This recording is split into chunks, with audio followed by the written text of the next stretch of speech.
Hi guys, আজকে রূপচাঁদ মাছ রান্না করা হয়েছিল। তো এই রূপচাঁদ মাছটা দেখুন আমি আপনাদের সামনে কেমন করে রান্না করি।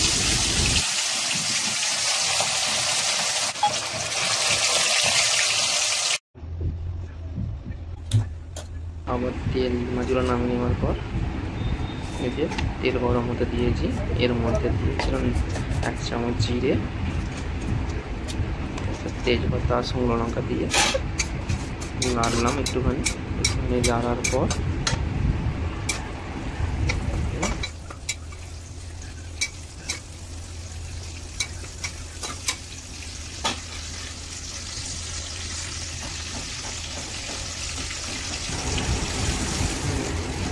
পেঁয়াজটা দিয়ে দিলাম।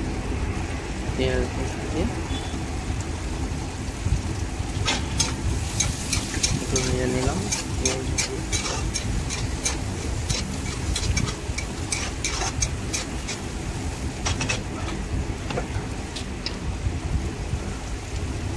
পেঁয়াজগুলো তাড়াতাড়ি গরম হয়ে যাবে বলে সেই জন্য এটাতে আমরা ওতে নুন দিয়ে দিলাম, পেঁয়াজ তাড়াতাড়ি গলে যাবে।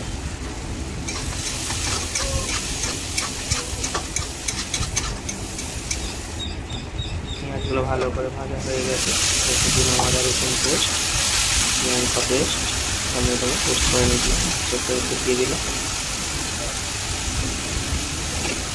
ভালো করে মশলাটা কষিয়ে নেওয়া হচ্ছে।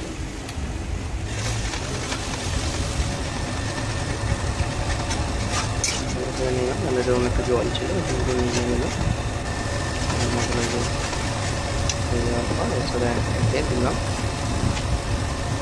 হলুদ গুঁড়ো, লবণ করে দেওয়া হবে, লঙ্কা গুঁড়ো দিলাম।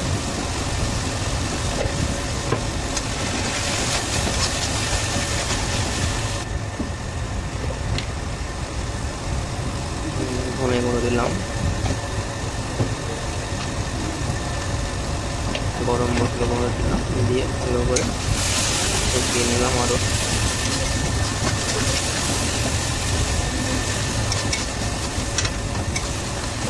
নাড়িয়ে নিলাম, ভালো করে কষিয়ে নিয়ে ভালো করে না কষলে জিনিসটা হবে না রান্না। আমি এইভাবেই করি রান্না। তো মশলা হয়ে যাওয়ার পর জল দিয়ে দিলাম।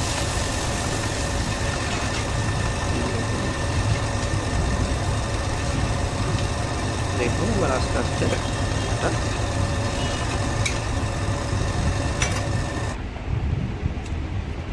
মাছগুলো জলটা যা ফুটে গেল, ওতে মাছগুলো ছেড়ে দিলাম। আজকে বানালাম রূপচাঁদ মাছের তেল ঝাল। দেখুন কি সুন্দর কালার চলে আসছে। থ্যাংক ইউ দেখার জন্য আমাদের ভিডিওটা, ধন্যবাদ।